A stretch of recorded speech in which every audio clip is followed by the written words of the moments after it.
Hello and welcome to Nerdrunners. I'm Stef, and joining me today is the man who is colloquially known as the Public Terminal. It's Mark. You don't want to know how I got that name. Well, everyone's had a go, really, haven't they? Oh, it's funny because it's the opposite of true. Yeah, it's so not true. Hi Mark, how are you? I'd be that terminal in the corner of like the library that no one ever uses except for like the one old lady who's trying to play Spider Solitaire. There's half an inch of dust on the keyboard. Yeah. Oh dear me. Are you okay? Are you doing well? I'm good. Yeah, just it might be a sleepy cast for me. I'm gonna need some energy in a second, but no, I'm generally pretty good. It's like I was saying earlier, very, very, very busy time at work leading up to GDC, and then did an entire day of Netrunner tournamenting yesterday, so that was pretty awesome. Tournamenting, yes. Yes, I can. I feel your pain. I am also sleepy, so we'll have a low energy cast, I think. Sort of hey, don't expect too much, but we'll also be talking about some interesting and funny things. So it's like Nerdrunners usually, really. It's like me on a date. Oh God.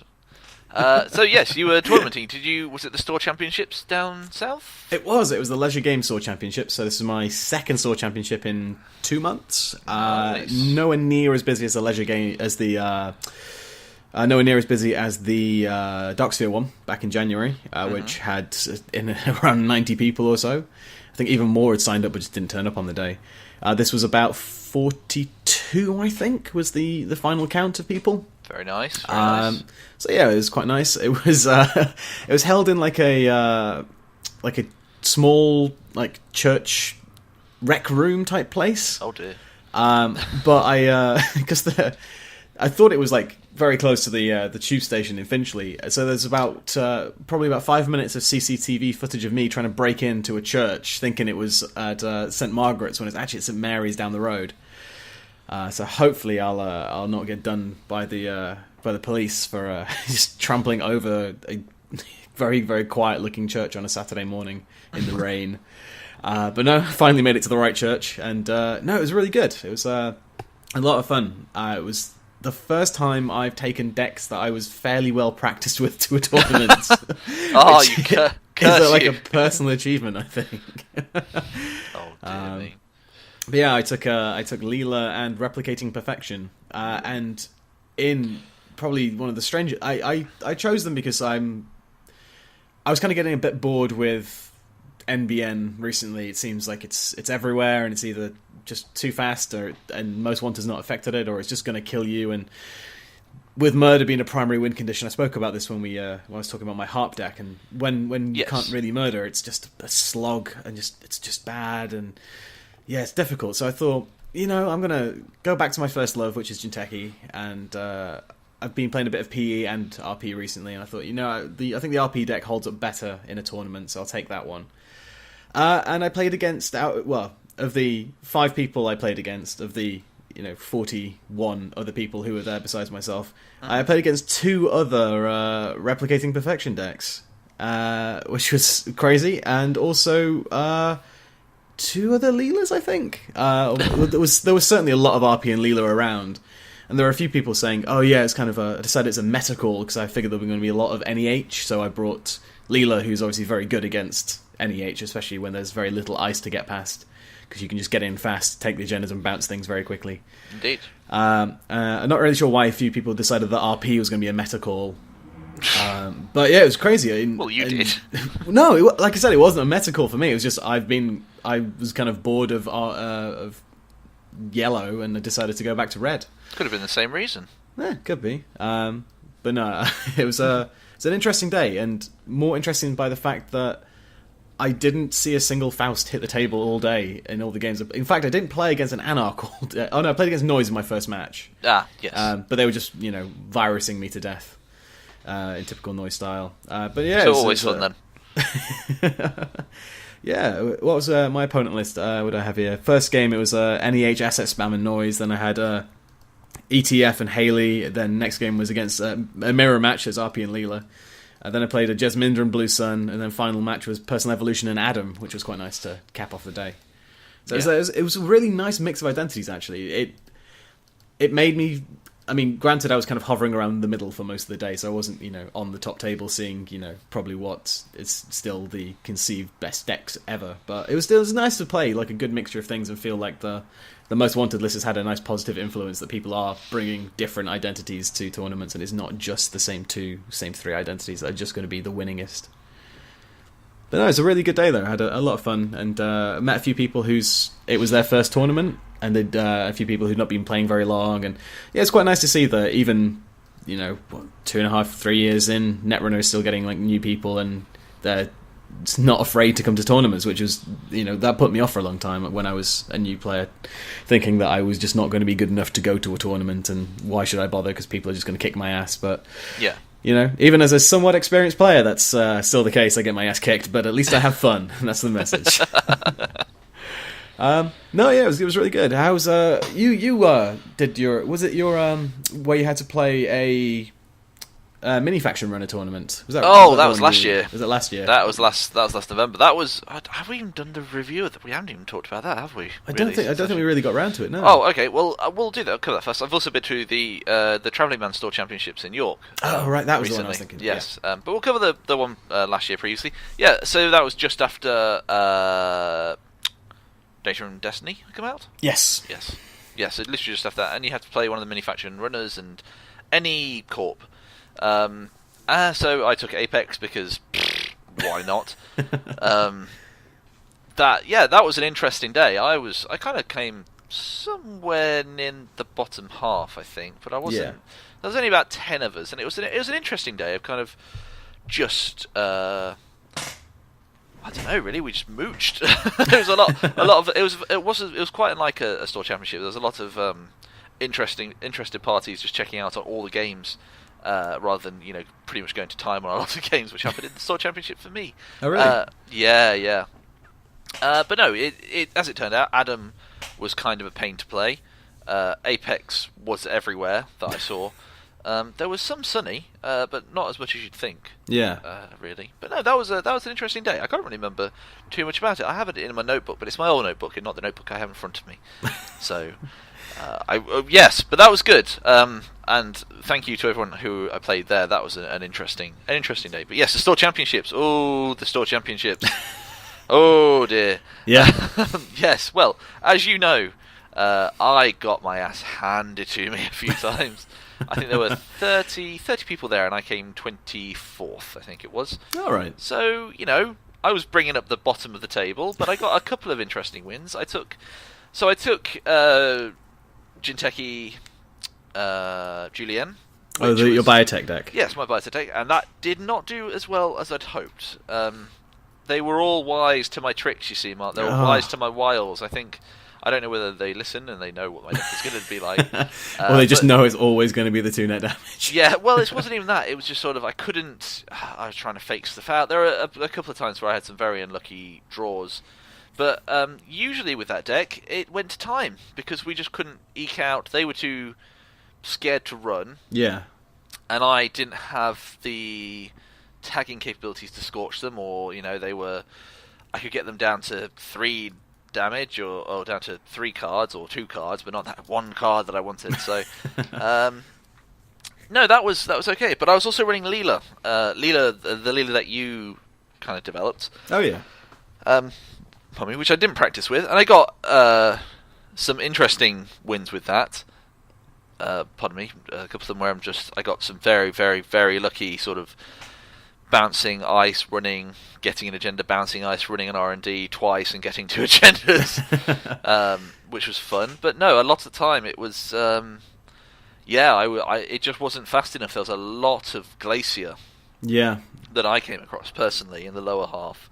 I think in the upper half, I can't remember I never played anyone in the top half of the group really all day.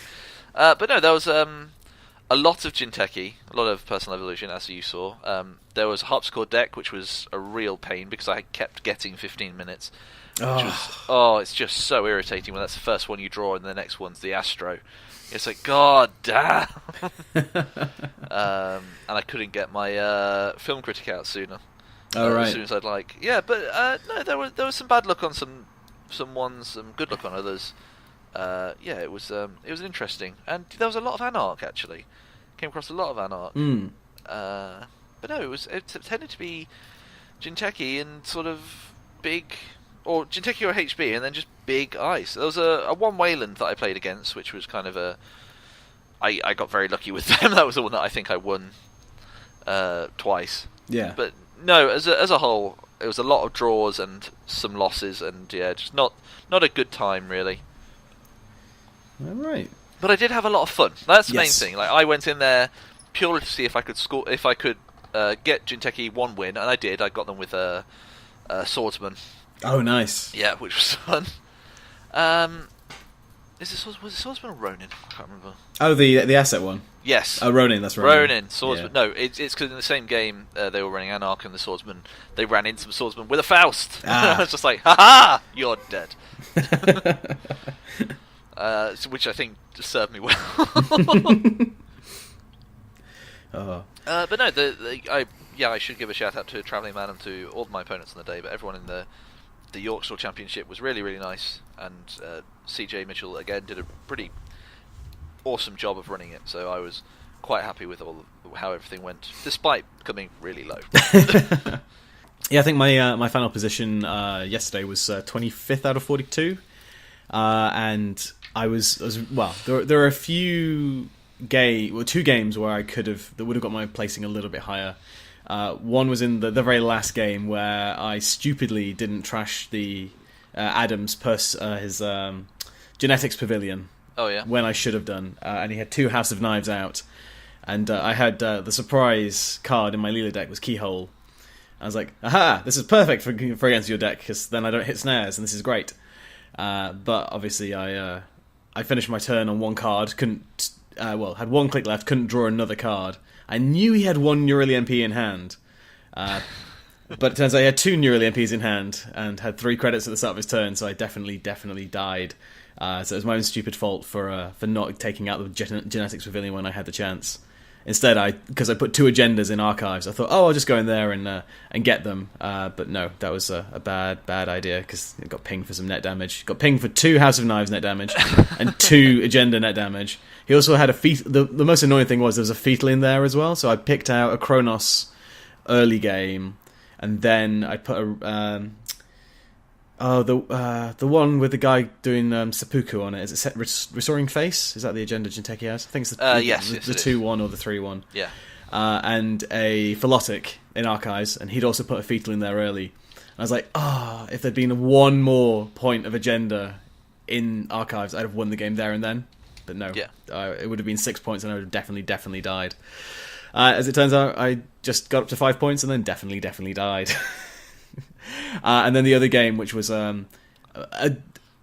never expected the game to turn out like this. This was where I was playing the mirror match against a guy called Michael, and he was using his Leela against my Replicating Perfection, and he got to 6 points, and I was on 4, I believe, and we were getting very, very close to time, and he had a data dealer on the table, which I didn't really think anything of. Because I was like, well, I don't really, you're ahead on points, we're getting close to time. But then I installed Advanced, the global food, which would have taken me for the win. And he only went and sold 2 agendas to go in to my crazy remote server, which was probably 4 or 5 ice deep at this point, and take the global food. Which put him back to 4 points, I think, so then we were 4-4. And then, at this point, there were no more agendas left in R&D. They were all in my hand. But he wasn't running on my hand because I, again, had super taxing ice over HQ. And he was just bouncing off stuff in, and I think he was hitting like a pup or something on R&D as counters his run on a central first. So then I was like, oh, fuck, right, I just need to win because I'm so close. So then I installed Advance the Fetal on the next turn.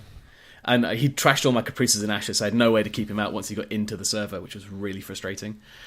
And then to get in and take that Fetal from me, he sold the global food and then the other 2-point agenda that he had, so taking him to 0 agenda points. Came in, took the Fetal from me. And then I was like, oh, for fuck's sake! At this point, I shouted out, in a somewhat jokingly and somewhat genuinely frustrated, will you please stop selling my agendas? I just want it to end! At which point, like 20 people, because we had started a bit late because he'd gone out to get lunch. So we had like an extra few minutes after everyone else. So, like half of the store championship people gathered around us to watch the closing turns. Due to my outburst of frustration, I was like, so then I installed Advanced, the last agenda in the game in my server. It's like, right, this will at least take me to 6 points. And as it turned out, he, at that point, only had the one agenda to sell, so he didn't have enough money to get past my last piece of ice and take the last fetal. But that only took me to 6 points, and that counted for me as a timed win. And I was just like, I'm so frustrated. So yeah. But the dumbest thing was like, because he got a loss out of it. He would have got a loss out of it either way had I scored out and the timed win both ways. But the fact that he just is like, fuck it, I'm just going to sell all of your agendas and stop you from getting the 3 points for the win. It's just like, I couldn't believe it. I'd never seen someone so dedicated to selling agendas. It's crazy. Oh my god! The thing was as well, like it cost him 18 credits more or less to get in to bounce off the pup and then to get into my remote and steal the agenda. So he had to be selling 2 agendas a turn to steal 1 agenda from me. So I'm just gutted that I went for the win straight away. Because if I'd have had the global food last, that would have got me to 7 and won the game. Because that was the final turn as well. My scoring out the fetal. Well, you know. But I didn't expect him to sell 2 agendas. I was going to say, the frustration is clearly evident in your voice. I just couldn't believe it. Like, I'd never seen anything like that. Just the fact that, again, I don't know. It's just baffling me that I guess, obviously I was very close to being decked as well, but there wasn't enough time left for me to have enough turns to be decked. So I guess he couldn't reliably wait on me to deck myself, and I still had a Jackson in hand, which he didn't know about, so I could have pulled in a few more turns that way. But yeah, it's just crazy. I just couldn't believe that it was just like, I'm going to put myself further and further away from winning to stop you from getting from winning the 7-point win. But it's just crazy that it's just like, after all that effort, and after he scored 12 points of agendas in that game, which is unbelievable. Well, I think he scored two global. Or no, he must have got 3. You must have got 3 global food and 2 Nisei and a fetal or something like that. But yeah, he scored like nearly all of my agendas. Yeah, that's right. Yeah, because there are 9 agendas in the deck. He sold 6 of them, and I scored the other 3. It's just like, for fuck's sake, it's just unbelievable. Never seen a game like it. Like, I kind of wish I'd recorded it for just posterity's sake, just to see how crazy that ending was, because it just came after what was a fairly conventional kind of game. It just this bonkers ending of him just selling agendas to fund stealing more agendas to then sell them to keep stealing agendas. It was almost akin to the time that I was on a Tuesday night. I played someone. It was just after Drug Dealer had come out, and in order to fund their drug habit and get them out of their hole because they were losing 2 credits a turn to the 2 drug dealers, they literally had to pull a bank job to get the money to pay the drug dealer, which I thought was hilarious and very thematic. Sorry, I've seen Scarface. That's what's like to happen anytime you get into drugs. So much cocaine everywhere. But no, it was a really good day, and it was just fantastic. My other standout moment from the tournament was I was playing against Steven's Blue Sun deck, and he got his oversighted Curtain Wall first turn, the bastard. But then on a click 4 run, I ran into a Janus, which I wasn't expecting. I know they run out of Blue Sun infrequently, but wasn't expecting that, and immediately took 4 brain damage. And at this point, I thought the game was over for me. I was like, I can hold 1 card in my hand, 2 when I draw my Logos and play that for the rest of the game. It's like, there's no way I can win at this point. And he was doing like the Hollywood banking kind of off the grid your Hollywood renovation, dedication ceremony, and then just start scoring out stuff very quickly.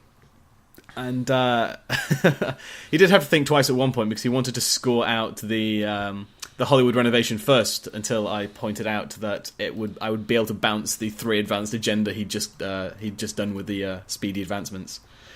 So it's like, oh, can I change that turn order? It's like, yes you can. I'll be nice. But I somehow managed to draw into an RNDI, and luckily the Janus went away, because I'm surprised he didn't keep the Janus there. I think he needed the credits at one point.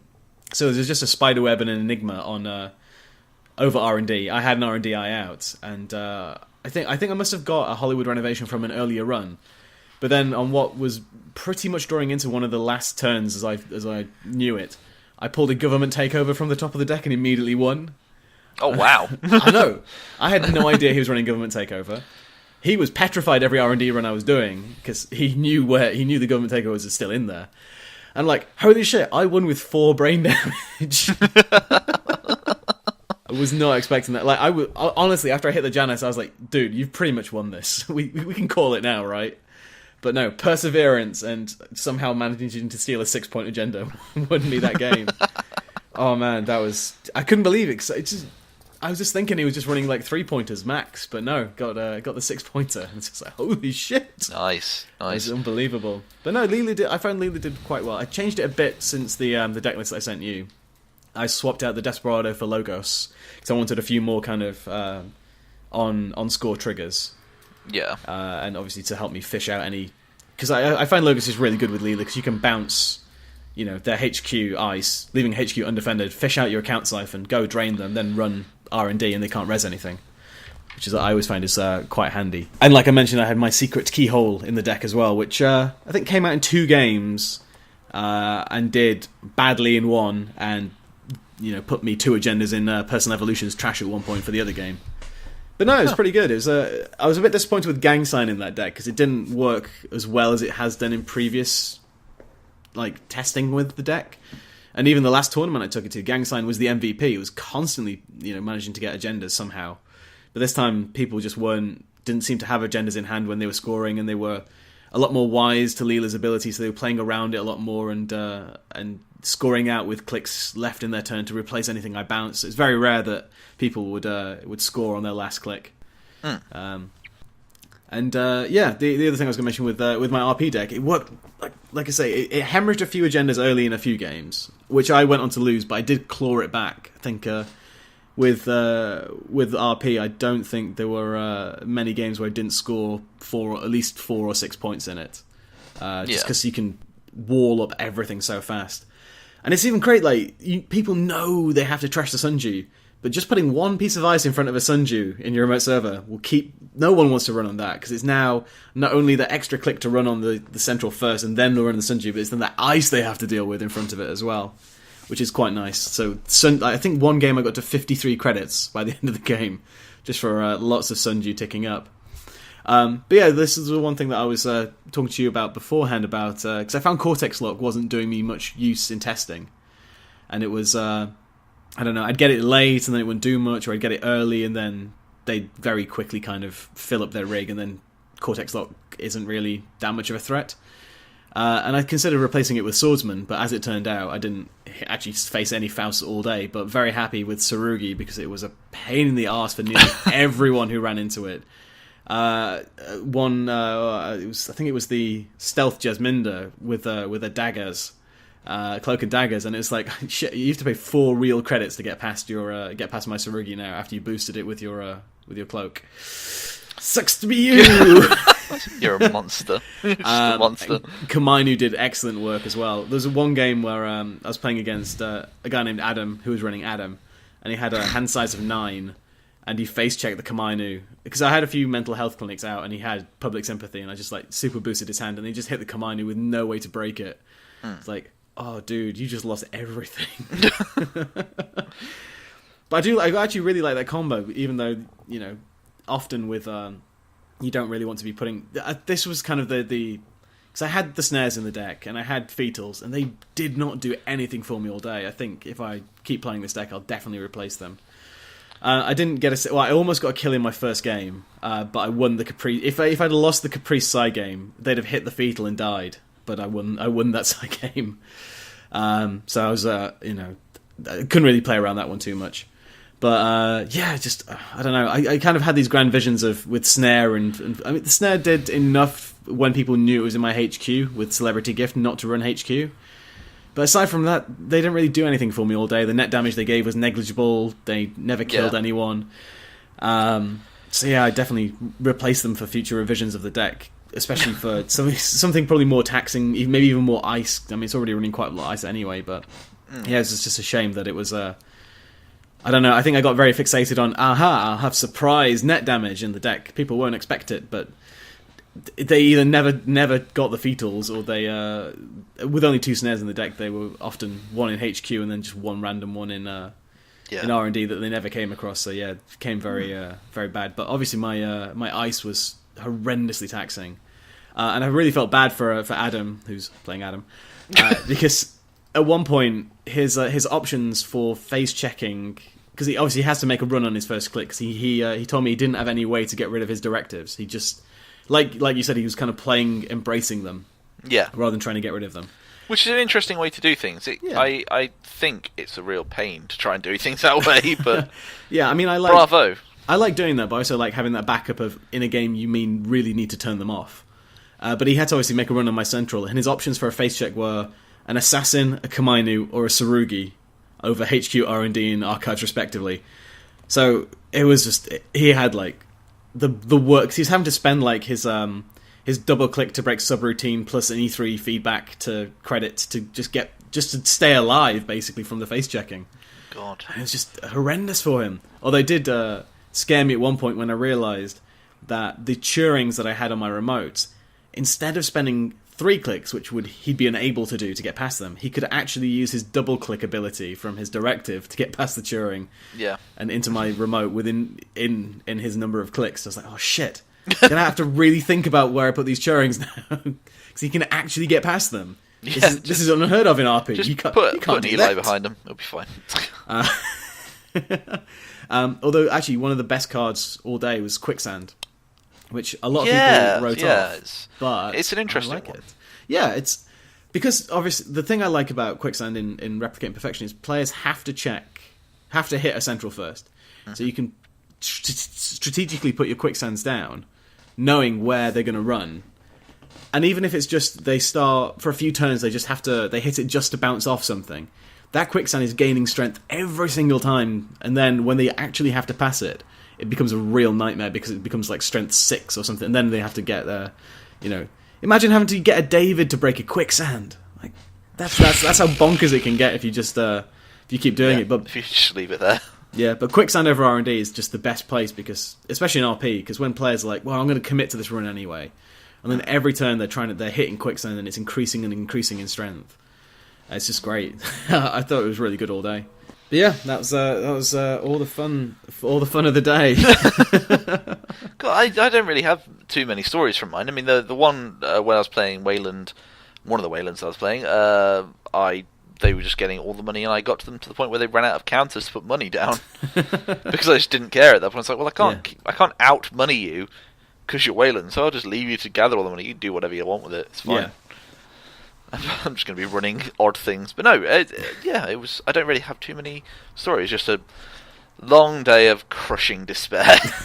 But fun. Sadly, don't forget the fun. Oh yeah, fun. But mixed with lots of despair. Sure, fun.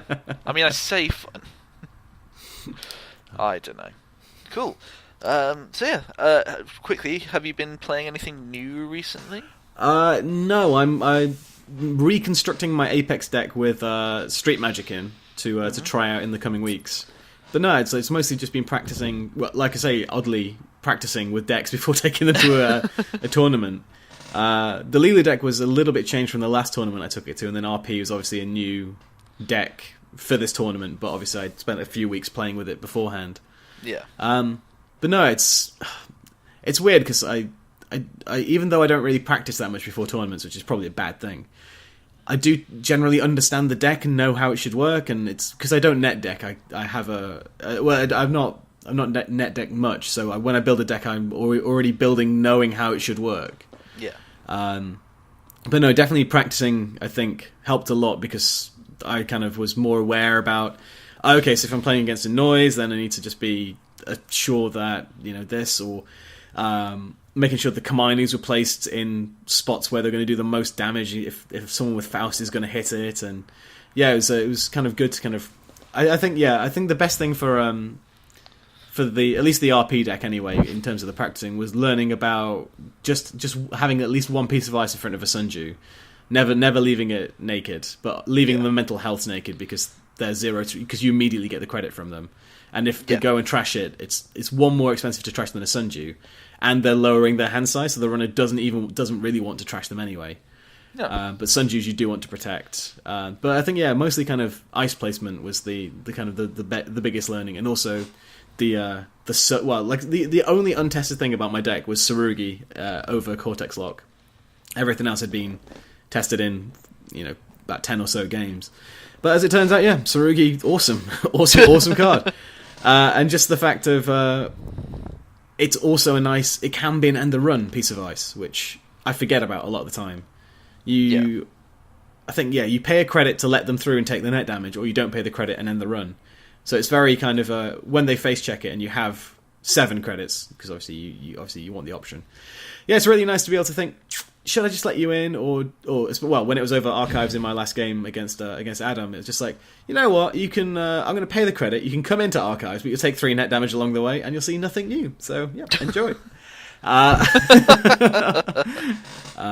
It was good, and I shockingly was only running 2 Jackson Howards because my influence is tied up in Turing's, Ashes, and Global Foods. I was going to say, I'm surprised and sort of not surprised at the same time, considering the cards you've named so far. Yeah, well, it's because I'm building up such a fortress that there's obviously a few good things to recur, but for the most part, I don't know. With 9 agendas in the deck, I didn't really get agenda flooded all day. I lost a few agendas early off R&D accesses in a couple of games, but I don't know. There was one game where I'd used the Jackson early because of agenda flooding, and then my other Jackson got trashed.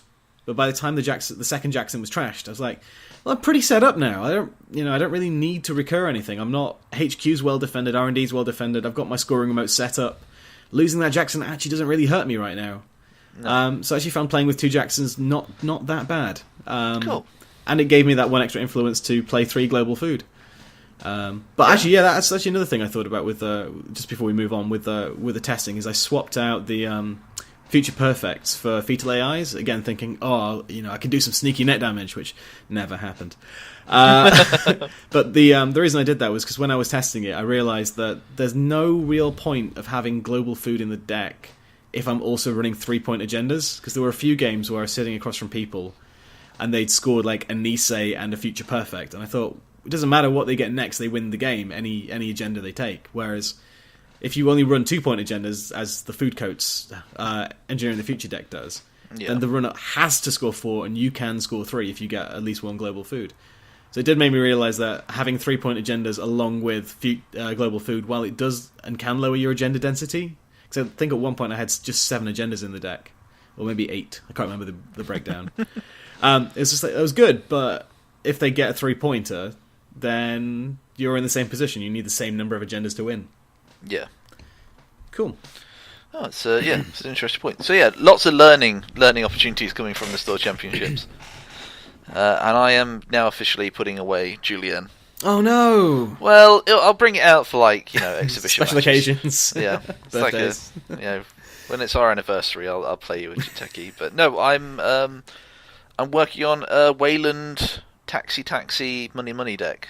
The one that I played just before the tournament with you. The Corset one. Yeah. Yes. Yeah, you got a lot of money fast in that game. Yeah, I know. So I'm just trying to work out sort of the ice I want and the win opportunities, because I'm still trying to work out whether I want it to be a kill deck or whether I just want it to be completely toothless. But no, it should be hopefully a beast when I'm done with it. It was fairly difficult to play against because I forgot it's every single transaction you get 1 extra credit for. Yeah, it is, and that really does stack up. Yeah, I'd forgotten how quickly, because 5 credits from a hedge fund, and then you're getting 6 from a restructure and 4 from a beanstalk, and it's and you had the blue and green level clearance in as well. Yep. So even additional credits from them. Drawing money. Yeah, it was. I found, because I think I was testing my Leela deck against that at the time, and it was difficult because you could afford the big ice very quickly. Yeah. In a way that Blue Sun would struggle to do if they couldn't bounce something big back. Yeah. Which is kind of an interesting counter to obviously the Blue Sun, which will rotate out next year, and it won't rotate out, but Oversight AI will rotate out, which will obviously very, very much hurt Blue Sun.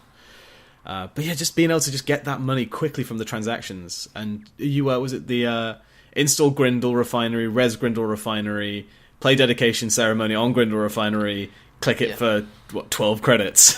Yeah, pretty much. It was insane. It was just, all the money. It was dedication ceremony, which is a very nifty card and kind of makes the deck, really. Yeah. So if only it had that lovely, you can include 6 of these in the deck text. But hey, I'll live with it. I tell you another card you could think about along with that kind of play is reversed accounts, because in one turn you can reduce the runner's credit pool by 12 credits. Yes, I had thought about putting that in there. I'm still wandering around because I was going to make it all about advanceable lives to make it very gimmicky. Yeah. And then I thought, well, I actually want to win with this deck, so maybe I won't do that. We'll see what comes of that. Anyway, I'm fairly sure we've got a topic for today. What are we talking about? Something we've already been covering a little bit, but it's general stuff around tournaments. So like how we prep for tournaments, whether we include specific silver bullets or hate cards in our decks because we think we can predict the meta, what we do when we practice, how much we practice, and general tournament tips while we're there, I guess, is the kind of the overview of the topic. Well, it's important. If you want to play like a pro like me, it's important to get absolutely zero practice in with your deck beforehand and just kind of muddle along. No, I try and work out my decks before the tournament, about like a week or two before the tournament, and because I primarily play on Jinteki, I'll try and work through some decks with you, and don't just put it up against strangers. Especially now, Jinteki's got the competitive casual tabs, so you can pick and choose. So play a bit casually and then put it out to competitively. Yeah. But no, it's usually just a case of trying out weird things and hoping for the best. Then I tend to include. I still want to try and include in my runner's X Plascrete just in case, because you never know who's running Scorch nowadays. Although it's become slightly less useful. Yeah, I even had someone play a Plascrete against me on a Tuesday night, and their reason for it was because you're RP. I was like, when does RP run Scorch? Like, all the RP decks that I know don't really run Scorch. But it's weird that's someone's experience. I mean, because I don't try and build for the meta mainly because I don't know what my meta is. So, because I don't regularly go to meta meetups. I mean, I don't know. How about you? Do you build for the meta or? I consider it, but I'm very bad at predicting stuff anyway. And our Tuesday night meet is very. It's almost akin to playing on Jinteki at times, because people are quite creative and build really interesting stuff, and it's not usually an indication of what they'll take to a tournament anyway.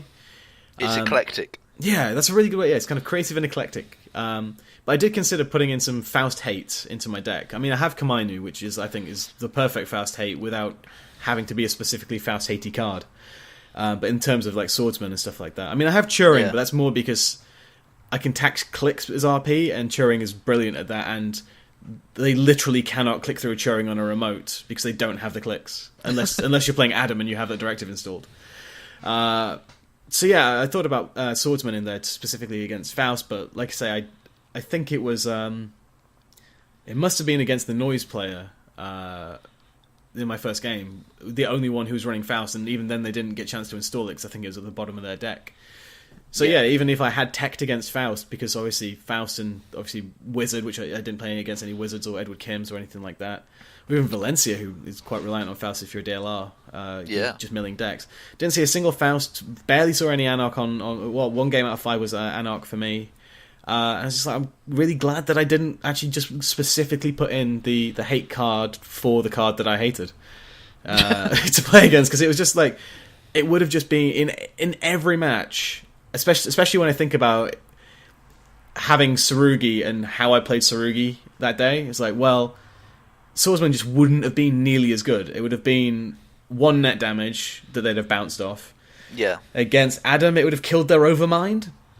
But that was it, really. Sarugi was much more taxing at force of routines, and just much better than, in my opinion, than trying to include something to specifically target a meta card like Faust, which you obviously see everywhere. And obviously I'm feel I'm Filled talking with an inordinate amount of hate for. Well, that, and also I do have 3 of them in the Apex deck that I'm building, so it's like, well, swings and roundabouts, really. You betrayed your roots. Shame on you. What? It works well in Apex. You break end the runs with Endless Hunger, and then you Faust everything else. Except, obviously, Turing's wraparounds. Well, you Endless Hunger wraparound. But I'm getting off topic anyway. But no, yeah, it's... Because, yeah, again, it's like... I don't think I've ever included Plascrete in my deck for a tournament because I'm afraid of dying. Again, it's that kind of... It's that 1 or 2 card slots that I think I could use something else that will probably help me win before I die, or at least help me die more gloriously. I mean, don't get me wrong. Like there are certain things where I've been sort of looking at it and going, I could put it in a Plascrete, or I could put it in I've Had Worse if I have the influence to splash. Yeah. There's nothing more annoying to someone who's trying to kill you than if you are criminal or shaper and have I've Had Worse that they didn't know about. Oh yeah, it's ridiculously irritating. Yeah. Funny though, yeah. That's the main thing. Funny for you. Yeah. No, I'm trying to think. I mean, in terms of sort of just putting my decks together, I just try and go with something that I enjoy playing because I know I'm not going to do well. So I'd rather lose spectacularly in a funny way. Than, I don't know. That's probably not the way to play it. Simply because.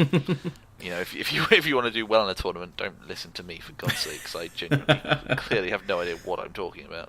It's a difficult one sometimes. Like, if you think something's going to be super rampant, like Death or Faust, then I don't know, it could be worth putting it in. But then I always think that for the matches where it's not appropriate to use, then it's just a dead draw, and that's a card that could have been something else, something better for your deck than a card just to target. I mean, I kind of get it in the Fast Advance Neareth Hub decks where they include the 1 or 2 Cyberdex Virus Suites, because if Clot hits the table, that's their entire game plan gone. They kind of need to be able to just purge and get rid of it at instant speed. Just kind of be able to kind of reply to the clone chip Clot with the Virus Suite and make it go away again. So I understand it in that kind of context, but even then I still feel it's like, that could be, another couple of pieces of ice because you don't really run much ice. It could be, those maybe Little Engine will help protect your agenda if you need to score it out and they've got a virus, if they've got Clot out and you need that extra turn to purge or something like that.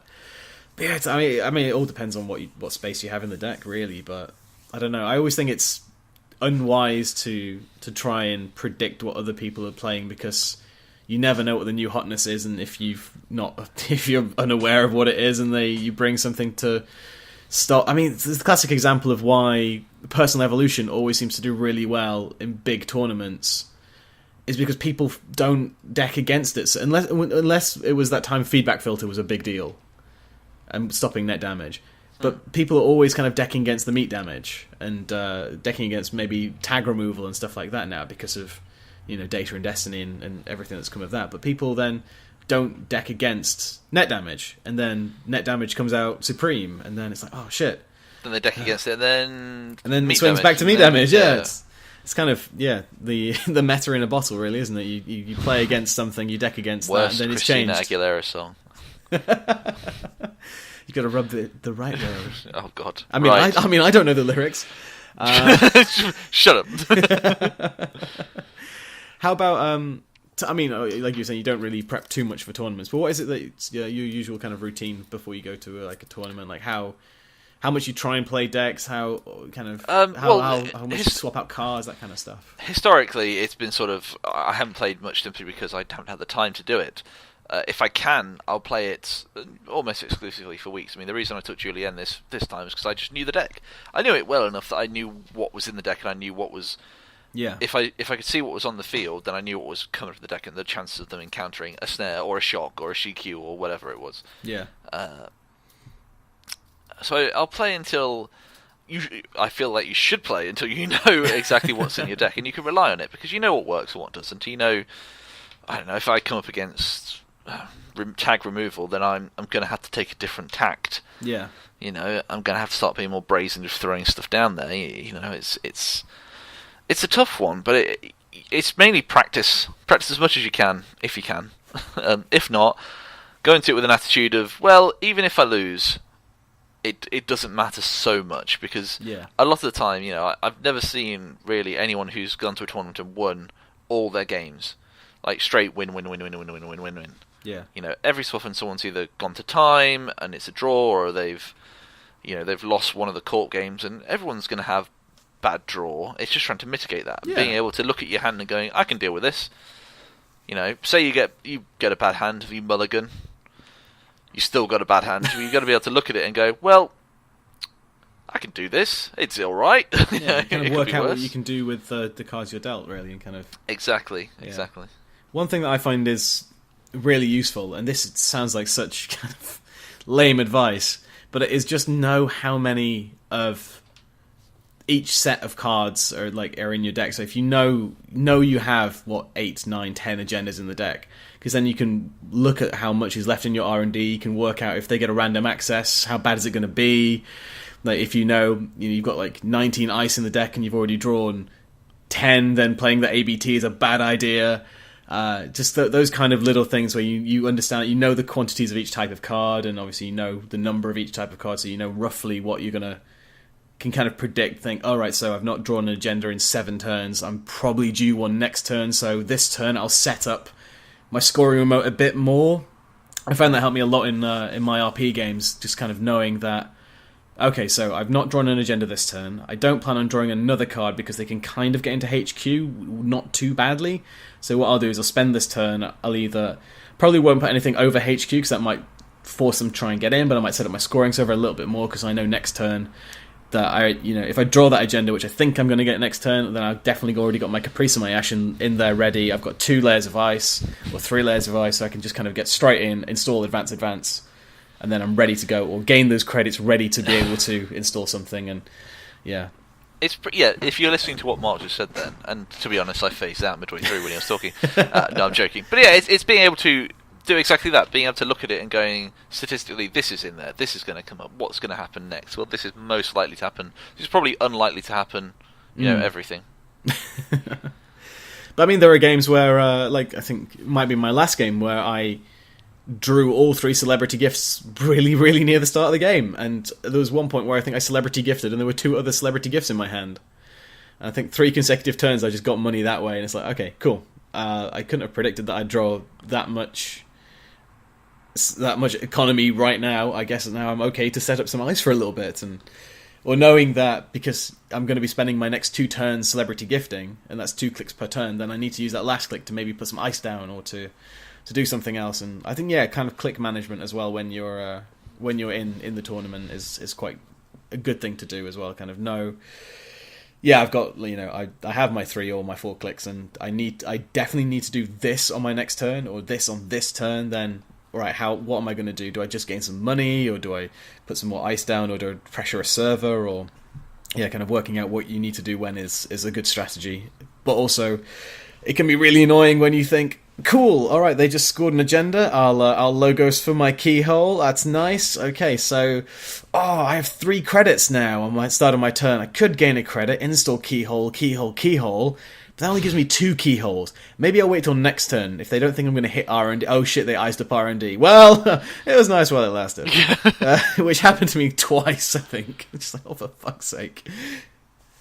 But yeah, I think taking the opportunities as well when you're actually playing in the tournament is quite a big thing as well. If you have a chance to hit, because with when I was playing against Blue Sun, they just oversighted HQ. I was like, well, I guess I should hit R&D since it's undefended. They're Blue Sun, so there's not going to be any traps in there. Hopefully, let's go in and find out. But yeah, I guess just playing as much as you can with the deck and not. I think trying to have confidence in the deck that you take, because the number of times I've reworked or rebuilt or scrapped completely and built a Foundry deck the morning of a tournament. Like, this ETF deck was okay, but it wasn't good enough. Right, go back to the Foundry. You know the Foundry. You can do the Foundry.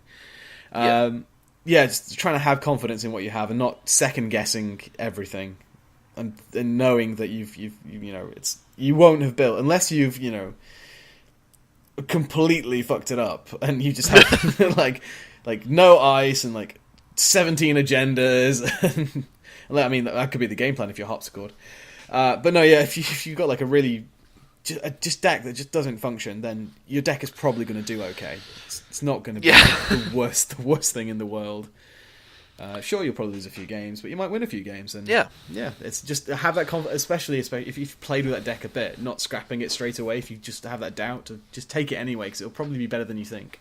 Yes, exactly, and especially if it's something that you go, I haven't seen anybody play this before. Someone will probably look and go, what? What do I do with this? And that's your time to strike quick before they learn.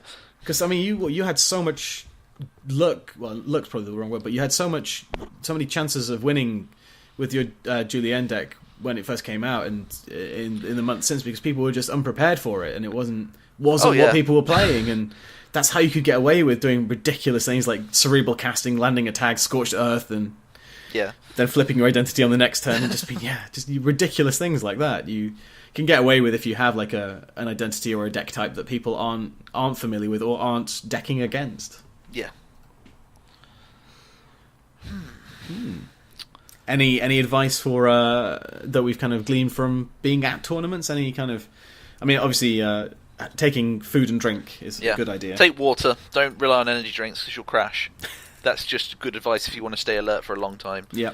Take food or money to buy food if food is nearby. Take something to do other than Netrunner. Yeah. So in your breaks, I take podcasts, so I just kind of sit with my hood up and my head down and just listen to something and keep my eyes shut, because a day of Netrunner is really fucking tiring. Yeah. You wouldn't think 5 rounds would be, but it is, yeah. Oh, God, it's awful. Yeah. You're thinking that's still... You think about it, it's like 5 hours. That's close to a working day. Mm. Depending on the job you do, obviously. It's... Yeah. So it's... eat a big breakfast beforehand, make sure you go into it, and just keep relaxed. And try and talk to your opponent as if they're human.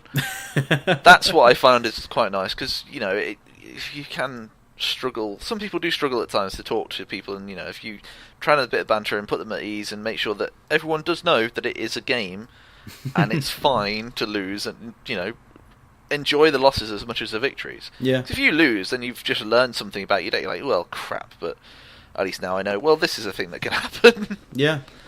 And just generally, like, if people look a bit lost and you're... Regardless of how experienced you are, just go and talk to people at the, like... Because there's probably... They'll say it starts at 10. Really means it's going to start at 10:30. So there's going to be this extra time where people are kind of milling around, they don't really know what to do, they've shuffled their decks God knows how many times, you've written your identities on a sheet of paper, you're ready to go, and people just look a bit bored and a bit lost. Just talk to people and kind of... Not in a scouting-y way, but just in a scouting-y way, not in a grooming way either. Yeah. Just in a... But just ask them, what identities they've brought, what how long they've been playing, and all kinds of just I mean, the best thing about it is you immediately have a shared interest of Netrunner, so you've got plenty to talk about from the get-go. And the last 2 tournaments I've been to, I've seen someone kind of standing on their own, not really knowing what was going on or what to do, spoken to them, and it turned out both times it was their first ever tournament. So just been there to talk to them, offer a friendly ear, let them know, it's going to be a long day, and don't worry about things, and just have fun. And even some cringe-worthy advice of, I like to jot down what I learned from that game if I did something really badly, or offer them little things like, if you've got cards with a recurring credits on, putting a credit on that card is a good way to remind you to take it, and stuff like that. Obviously don't force this information on them and say it's mandatory that they have to take it, but just kind of offering like a few little hints or tips that'll make their day go a little bit easier, or just putting them at ease that it's not a big scary thing, especially if they've not been playing long. Just make their first tournament a nice environment to go to, and if it is your first tournament, just don't stand there looking lost and lonely. If you can, just go meet people, go talk to people, make some friends. Everyone's there to have fun. There are going to be people there who are going to kick your ass. There are going to be people there you'll probably kick their ass. It's either way, it's going to be a good day. But you'll probably be very, very tired afterwards and not want to play Netrunner for a few more days afterwards. Or weeks, and that's okay. Yeah, and don't worry if you come away from it hating your decks, because you just need a bit of time and rest, and then you'll like Ken Tenma and the Foundry again. It'll come back around. Will you? Will you though? I don't know. Actually, coming away from this one, I didn't. Even though I did about what I usually do in a tournament, which is across the day split, 5 wins, 5 losses. even though one of them was a timed win. Yeah. I didn't come away hating my decks. I thought, I think, I take the snares and the fetals out of my RP deck, and my Leela deck maybe tweak a little bit, but yeah, I still think that, I was quite happy with those decks. I was happy with how they performed. I think where I'd lost, it was stupid mistakes on my part, wasn't really the deck's fault. But yeah, generally I was quite surprised I wasn't, sick of the deck, and I'm actually looking forward to playing a bit more with RP. Cool. But I think I'm going to sleeve Leela away for a little while and go back to Apex and try and make that work with I think when Turning Wheel comes out, that's going to be the if I can't make Apex really work with Turning Wheel, I think I don't know what I'll do then. Because then I finally have multi-access in neutral. It'll be the best day ever. Not only that, multi-access, there's a virtual resource that I can play for one influence. Oh, it's going to be a good day for Apex. Just 3 more data packs to go. Yeah, I just need a new runner now. Right, well, I think that's it, isn't it? Yeah, unless you've got any other kind of tournament stories or tournament tips. I don't really. I'm trying to think. You've pretty much covered everything that I was going to say, and vice versa. Yeah. The only other thing maybe vice versa. Other than what you said about the casual tournament tabs on the Jinteki.net, I was going to say the thing to remember about that is often that's not always a good representation of what you'll see at a tournament as well. So don't think because you see Jinteki.net flush with Max Eat a Keyhole, that's going to be the flavour of the tournament. People, if you see a lot of that online, don't immediately think that's what I'm going to see in the tournament. It's probably my other hot tip. Yes, but by the same merit, if you see a lot, just be prepared for it to turn up. Absolutely. So we have some reader mail, and Mark, guess who it's from? Is it from the Crown Regent of Belarus? Yes. No, it's not. It is from my favourite person, and indeed everyone's favourite person, or so it should be. It's Chuffbot. Hello, Chuffbot.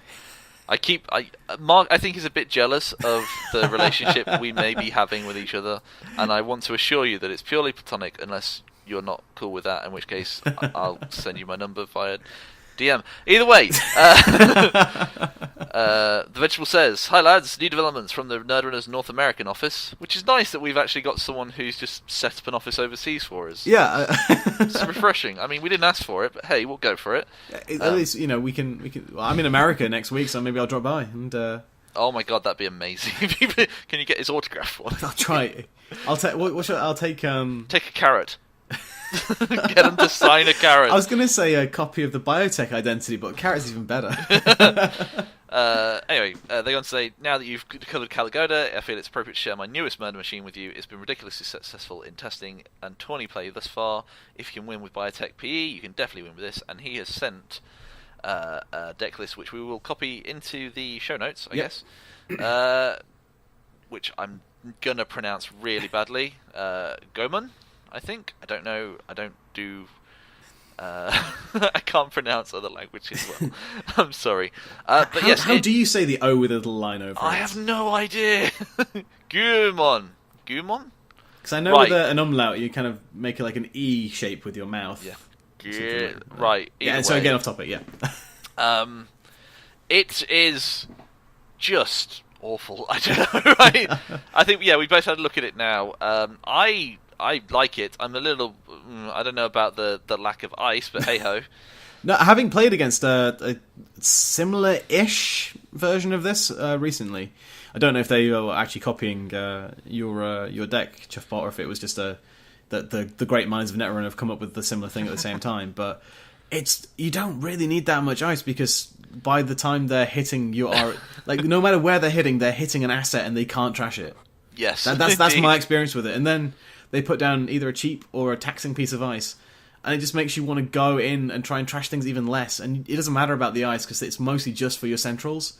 You leave pretty much every asset out naked, and then you just start advancing things randomly, and it could be a Ronin, or it could be an agenda, or it could be something bad, and then you hit it, and then they res a chairman hero, and then you die, and it's just so... Because they get assets, this is like asset spam to the supreme level. Like, I thought I was doing it well with like Turtlebacks and team sponsorship, but this is just redonkulous.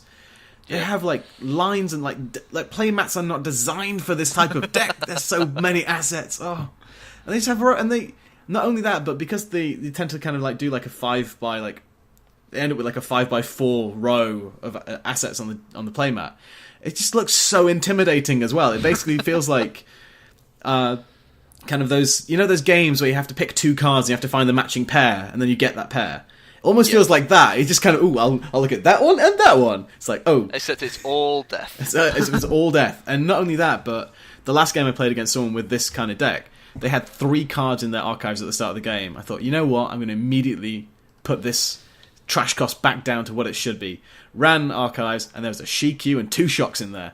And I was like, well, I'm not checking that again for the rest of the game. And it's this kind of it's really brutal. And the fact that once you land the Cerebral Overwriter, it makes the Chairman Hero kill so easy. Yeah, absolutely. No, it's a beautiful deck. I do love it, and like I say, the only thing is I just because I'm anal about these things, I just want to put in more lockdowns. But that's just me. I don't know. But yeah, just having an archive just stuffed full of shocks and Shikyus, and then you just throw in a Future Perfect or 2 in there, just like there you go.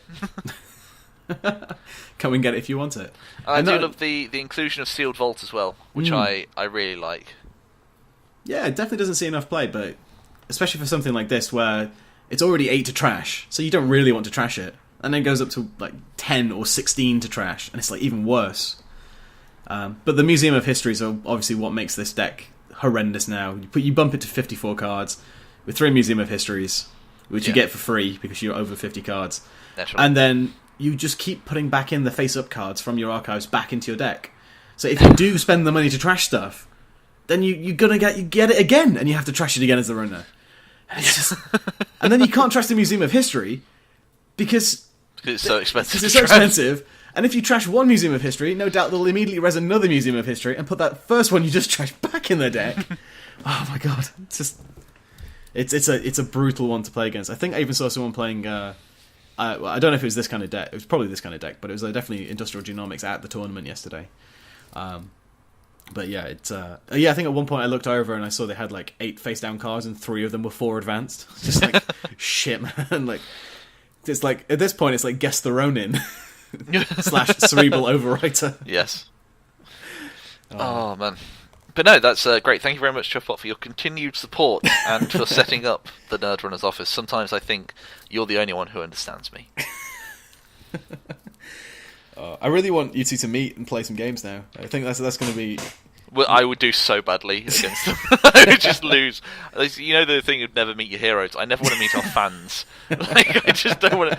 I don't want to be the person that just, they go, oh, you're not very good at this. Because I know I'm not good at this game. I just do a podcast about it because I like it, not because I'm any good at it at all. Oh, dear me. Yeah, so, do we have anything else? I think that's it for this episode. So, that just leaves me to remind you that if you want to get in contact with us, the email address is nerdrunnerspodcast@gmail.com. You can find the website, it's canlaugh.com/nerdrunners, and there's also a contact form on the website too. We've started putting stuff up on SoundCloud and YouTube, and it's all, so yeah, if you look for Nerdrunners stuff on there, you should be able to find it. Links will probably also go in the episode description. It's up on iTunes. Ratings and reviews, if you're that way inclined, would be really nice.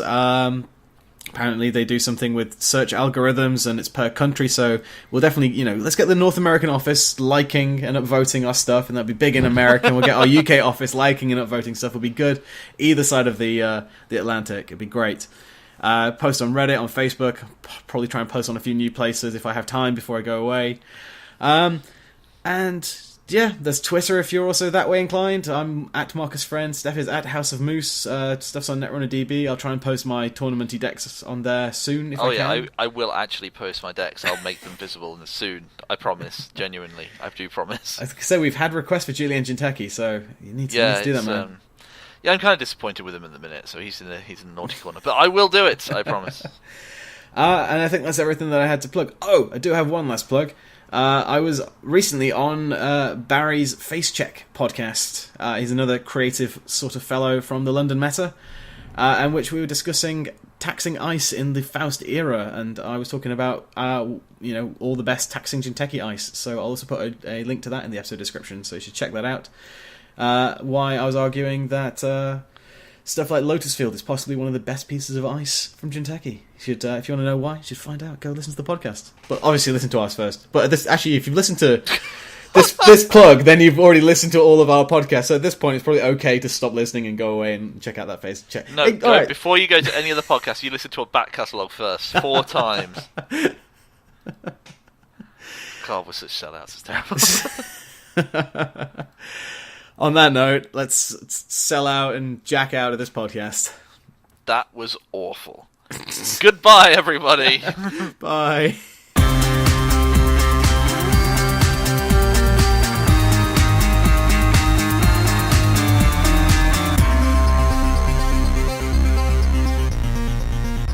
I love both our plans are now revolving around roasting meat. So what are you doing on a Sunday?